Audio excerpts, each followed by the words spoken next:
अस्सलाम वालेकुम। कैसे हैं जी आप सब? अल्लाह के फ़ज़ल से उम्मीद करती हूँ सब ठीक ठाक होंगे और सबकी ईद भी बहुत अच्छी गुजरी होगी, आई होप। और मेरी भी बहुत अच्छी गुजरी। हमने ईद जो है वो माशाल्लाह से गांव में गुजारी। तो आज आपको भी मैं अपने गांव की जो है वो पूरी डिटेल के साथ सैर करवाती हूँ। पूरे गांव की तो नहीं करवाऊँगी, उसके जो हमारी सादा सी एक ज़िंदगी है जो गांव के लोग गुजारते हैं उससे आप लोगों को ज़रूर इंट्रोड्यूस करवाऊंगी। और ये रास्ते की खूबसूरत सी एक नहर है और इसको देख के इसके पास मतलब खड़े होके ना कुछ टाइम हमने स्पेंड किया था तो इतना अच्छा लगता है। पुरसकून सा ये माहौल होता है, बस चरिंद परिंद और उनकी आवाज़ें होती हैं और पानी होता है। बहुत खूबसूरत लगता है। काश के मैं मतलब आपको ना ये फीलिंग्स जो हैं जो इसको देख के फ़ील हो रहा था तो वो उसको लफ्ज़ों में मैं बयान कर सकती। तो जी घर पहुंच चुके थे हम लोग, इतना लंबा सफ़र तो नहीं है। तो ये वही अनार हैं जो पिछले गांव के व्लॉग में फूल बहुत ज़्यादा थे लेकिन इस दफ़ा इसको फल बहुत कम लगा। दो तीन ही बस ये अनार लगे हैं। तो मैंने सोचा चले इसको भी मैं दिखाऊं कि पिछली दफ़ा ये पौधा फूलों से भरा हुआ था लेकिन इसको अनार जो हैं वो बहुत कम लगे हैं। तो बाकी भी पौधे जो हैं वो कुछ ख़त्म हो गए थे, कुछ चल पड़े थे। गुलाब भी काफ़ी अच्छा हो गया था इनका। ये मेरी देवरानी को बहुत शौक होता है ना इन चीज़ों का, तो वो छोटा उसका छोटा सा सेहन है ये। कच्चा तो नहीं है लेकिन उसको फिर शौक होता है कि छोटी छोटी चीज़ें जो हैं वो लगा लेती है। और ये जी मेरी सास की वो जो चक्की पुराने ज़माने की एक आटा पीसने वाली होती थी, उसका एक पहिया बोलते हैं या जो भी बोलते हैं इसको, वो यहाँ रखा हुआ है। और ये मेरी सास ने मुर्गी के रहने के लिए घर सा बनाया हुआ था छोटा सा। तो ये सादा सा टोकरा जो जिसके नीचे बिल्लियों से जो है वो बचा के दूध को रखा जाता है। और ये यहाँ इस तरह के जो हैं वो बच्चों के झूले होते हैं। इसमें रुई का बना हुआ गद्दा जो है वो डाल दिया जाता है और बच्चे को इसमें लिटा देते हैं। तो ये जी ज़िम्मेदारों की निशानियाँ, चावल और गंदम के, हमारी ज़ुबान में तो इनको भड़ोले बोलते हैं। और लहसुन वगैरह उनके ऊपर ये रख देते हैं। बहुत सादा सा घर है लेकिन बहुत सुकून है। खामोशी, माहौल एक जो पुरसुकून सा फ्रेश माहौल। मतलब आप घर के अंदर भी हो ना गांव के, तो आपको जो फ्रेशनेस हवा में एक प्योरिटी फील होती है वो शहर में नहीं हो सकती है। और ये एक बिल्कुल रवायती अंदाज में जैसे मेहमानों को बिठाया जाता है चादरें चारपाइयों पे डाल के। तो ये बस इवनिंग रूटीन जो है वो अब मैं आपसे शेयर करूँगी कि जब हम लोग शाम को ही पहुँचे थे तो खाना वगैरह जो है वो देवरानी ने शाम को बनाया था हमारे पहुँचने पे फ्रेश, क्योंकि हमने दोपहर का खाना खा के हम घर से जो है वो चले थे। तो यहाँ पे अब वो उपले या गोबर की पाथियाँ जो है पंजाबी में जिसको बोलते हैं, वो इकट्ठी करने आई थी खाना बनाने के लिए। तो यहाँ मैं आपको दिखाती हूँ कि जब शादी मेरी हुई थी तो मैं इस घर में तो नहीं आई थी। ये अभी मैं आपको दिखाऊंगी, ये जो गिरा हुआ घर है और ये सारा कच्चा और ये दरख्त वगैरह आपको जो नज़र आ रहे हैं, इन्होंने मतलब इसको स्टोर रूम बनाया हुआ है। स्टोर रूम तो नहीं कह सकते, स्टोर बना लिया है। तो ये जहाँ ये कच्चा कमरा गिरा हुआ आपको नज़र आ रहा है, ये इसके बराबर में जो दरख्त है यहाँ मतलब हमारा जो था वो रूम था जहाँ शादी होके हम लोग आए थे।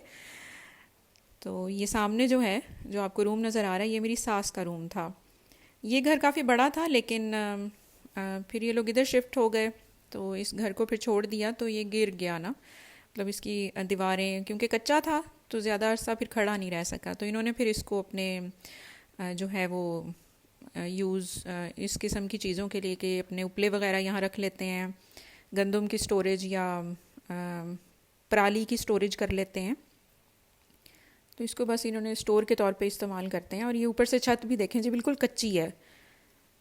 तो मैं बल्कि चलते हुए बहुत डर रही थी कि एक लेंटर तो नहीं है ये, तो ये कहीं गिर ना जाए। हम लोग दो तीन लोग जो हैं ऊपर चढ़ चुके हैं तो इनकी तो आदत हुई हुई, ये डरते नहीं। और ये जी पूरे गांव का मंजर, सूरज ढल रहा था तो बहुत खूबसूरत लगता है छत पे से ना। पीछे से जो सारी ज़मीनें हैं उनके मुख्तलिफ़ कलर इतने खूबसूरत लगते हैं। तो यहाँ पे ज़्यादातर जो है वो उपले ही इस्तेमाल किए जाते हैं। लकड़ी क्योंकि दरख्त यहाँ बहुत कम है, क्योंकि यहाँ मेन फसलें होती हैं तो जो काश्तकार हैं वो इतने दरख्त नहीं लगाते ना कि फ़सलों को फिर नुकसान होता है। तो यहाँ पे उपले ही लोग ज़्यादा इस्तेमाल करते हैं क्योंकि गैस की फैसिलिटी तो यहाँ है नहीं। तो ये हमारे लिए जी खाना रेडी हो रहा था और मक्खियाँ आप देख लें कितनी ज़्यादा हैं। और हम शहरों के लोग बड़े सैनिटाइज़र लगा के हाथों को और मतलब सारा कुछ अपनी कपड़ों को जो है स्टरलाइज करके डिटॉल से वॉश करके गांव गए थे। लेकिन खाना फिर वही मक्खियों वाला ही था। एहतियात तो बहुत करते हैं लेकिन फिर भी जो एक नेचुरल चीज़ें हैं उनको आप कितना वो रोक सकते हैं। तो गांव वगैरह में वैसे इतना ध्यान भी नहीं रखा जाता ना इतनी चीज़ों का। तो कुछ क्योंकि लोगों का इतना आना जाना होता नहीं है, बाहर से तो कोई आता जाता नहीं है, गांव के ही लोग आपस में मिलते जुलते हैं। और ये देखें कितना सिंपल सा, मतलब मैं कोई आपसे वो नहीं शेयर कर रही कि बड़ा मेंटेन करके जो है वो कर रही हूँ। एज़ इट इज़ जैसे जो वहाँ का माहौल होता है तो मुझे इसी तरह अच्छा लगता है। शायद किसी देखने वाले को अच्छा ना लगे कि कैसा गंदा है या जो भी, बट मुझे इसी तरह अच्छा लगता है कि एज़ इट इज़ ही मैं दिखाऊँ ना, कि उसमें कोई बनावट ना हो। क्योंकि मेरे सास के ज़माने का किचन है और ये तवी, आजकल तो इस पे रोटियां नहीं बनती हैं क्योंकि गर्मी बहुत ज़्यादा होती है। तो गांव में तंदूर लगा हुआ है तो वहाँ पे औरत एक फिर रोटियां लगा देती है ना दोपहर में इनकी। तो क्योंकि मेहमान काफ़ी आ जा रहे थे तो ईद का दिन था तो ये शाम का टाइम था, चावल जो है वो बन रहे थे, सालन बन चुका था, तो सूरज भी ढल रहा था, अंधेरा जो है वो मगरिब का टाइम, नमाज हम पढ़ चुके थे। और ये देखें वही रवायती अंदाज के चादरें जो हैं वो चारपाइयों पे प्रिंटेड और कढ़ाई वाले सरहाने, मतलब मेहमानों को जिस तरह से जो है वो वेलकम किया जाता है एक पूरे रवायती अंदाज में, तो अच्छा लगता है। कि तो मैंने सोचा कि चलें, अब खाना तो वो बना रही है तो मैं थोड़ा फ्री थी तो मैंने कहा चलें थोड़ा सा मैं इनके बेडरूम का टूर आपको करवा देती हूँ कि किस तरह रवायती अंदाज में एक ट्रेडिशनल और सादे तरीके में ये लोग रहते हैं। बहुत कम फैसिलिटीज़ और चीज़ें होने के बावजूद ये लोग बहुत सुकून से जो है वो ज़िंदगी गुजार रहे हैं, इनको कोई टेंशन कुछ नहीं है। ये देखें टिपिकल सा वही वाइट कलर और कढ़ाइयाँ और क्रोशिए से साइडों पे जो है वो बॉर्डर, और ये एक सिंपल सी कबर्ड जिसमें कपड़े वगैरह ये कर देते हैं। और टाइम आप देख सकते हैं कि 7:20 हो रहे हैं। और ये इसका ड्रेसिंग टेबल था और इस पर कोई कॉस्मेटिक्स या कोई इस तरह की चीज़ नहीं पड़ी हुई थी। और ये बर्तनों वाला शोकेस जिसमें जो है कुछ बर्तन पड़े हुए थे और उन्होंने अपने ही एक अंदाज में जो है वो इसमें लगाए हुए थे।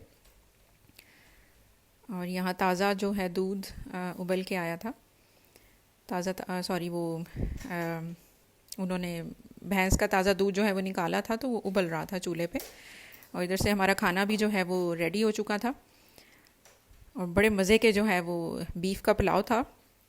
पता नहीं, मुझे ऐसे लगता है कि जैसे हम लोग अपने किचन में बीफ का पुलाव बनाते हैं तो उसका ऐसा जायका नहीं आता। हालांकि ये लोग बिल्कुल मतलब इतने ज़्यादा इंग्रेडिएंट्स या मसाले तो यूज़ ही नहीं करते हैं ना, सिंपल बस लहसुन प्याज और टमाटरों हरी मिर्चों से बना लेते हैं। और वो उसका जायका इतना मज़े का होता है कि मतलब खाने का इतना दिल चाह रहा होता है ज़्यादा। तो बस उम्मीद करती हूँ जी आपको मेरा आज का व्लॉग जो है वो अच्छा लगेगा। अच्छा लगा तो ज़रूर मुझे कमेंट्स में बताइएगा और मेरे चैनल को ज़रूर सब्सक्राइब कीजिएगा और मुझे दुआ में ज़रूर याद रखिएगा। अल्लाह हाफिज़।